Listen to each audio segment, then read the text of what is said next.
کتێبخانە بێ کتێبەکە کتێبخانەی مرۆڤ لە دانیمارک هەمیشە کتێب و خوێندنەوە وەک کولتورێکی جوان و شارستانیانە بینراوە.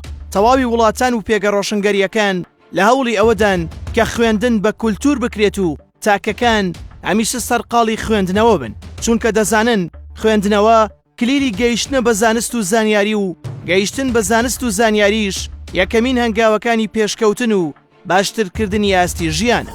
لە سەردەمی پێشکەوتن و باڵادەستبوونی تەکنەلۆژیادا کتێبخانەی ئەلکترۆنی هاتەکایەوە و تا ڕادەیەک جێگەی بە کتێبخانە و دەستنووسەکان لێش کرد. هەمووانەوە دەزانین کە کتێب زادەی بیر و خەیاڵ و ئەزموونەکانی نووسەرێکە کە دەکرێتە کتێب و دواتر ئێمە سوودیان لێ ئەبینین. ئەمە بێ لە کتێبە ئاینیەکان.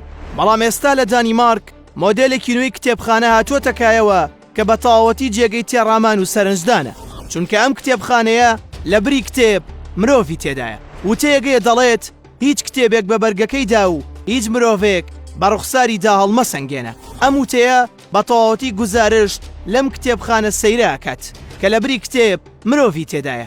وێڕایەوەی کە خوێندنەوەی کتێب یەکێکە لە کارە گرنگەکان، بەڵام زۆر جار کاتێکی زۆری پێویستە. مرۆڤەکانی ئەم سەردەمە نوێیەش شەڕی کاتەکەن.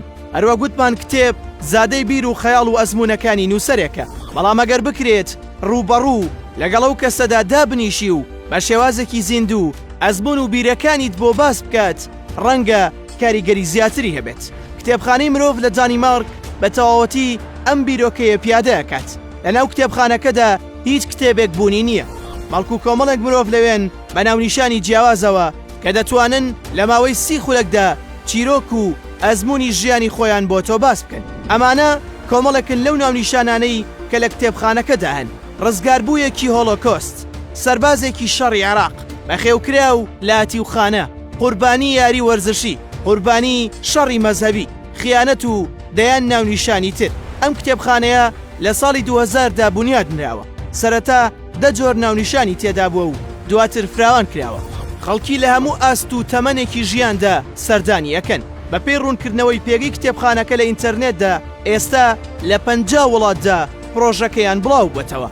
یەکێک لە ڕێخەرانی ئەم پرۆژەیە دەڵێت ئەم کتێبخانەیەوا دەکات کە چیرۆکی کەسە جۆرا و جۆرەکان دەماودەم بڵاو ببێتەوە و خەڵکی سوود لە ئەزمموی یەکتر وەربگرن کە لە دۆخە سەخت و دژوارەکاندا چیان کردووە و بە چیدا تێپەڕبوون. ئێستا ئەگەر ئەم پرۆژەیە بێتە کوردستان، تۆ پێت خۆشە لەوانە بیت کە گوێ دەگرن یاخود گوێیان لێ دەگیرێت.